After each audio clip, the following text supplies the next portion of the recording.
Magandang gabi po sa inyong lahat. Nandito po tayo sa Balotondo upang tunghayan ng dalawang buhay na nakakaawa. Ipapakilala po namin sa inyo ang isa sa pinaka-nakakaawang storya dito sa Balotondo. Ang pangalan? Ang pangalan niya po ay si Rigzu. Rigzu. Rigzu, anong tunay mong pangalan? LJ po.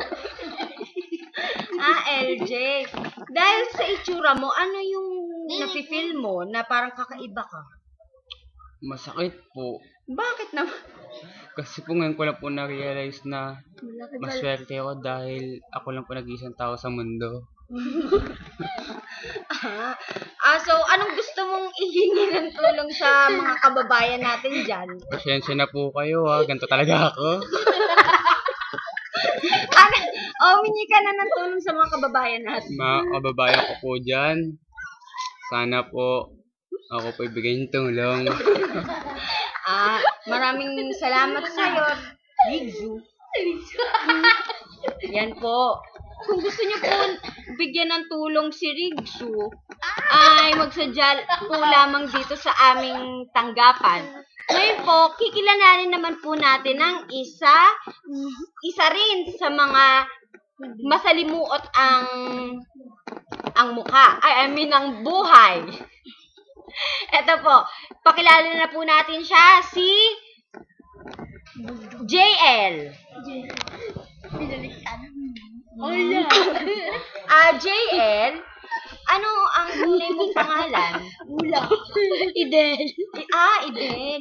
Ano yung, nag-aaral ka pa ba? Hindi. Puro computer lang po ako. Kaya po naging ganito mukha ko. Laging keyboard. Laging keyboard.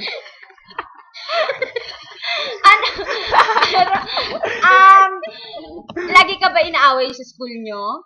Hindi, ako po nangaaway. Wag kang kamera. Wala bang masakit sa'yo? Meron po. Ano? It's my bed dog. Sige, dahil... Kamay! Dahil, dito ka. Dahil ganyan ang itsura mo, humingi ka na ng tulong sa ating mga kababayan. Mga kababayan ko, ako'y tulungan nyo. Ano pa? Para lumiit. Mukha ko. Okay. Ano liliit? Maraming salamat po sa inyo, Rigzu at saka JL. Magbabalik po ang TV.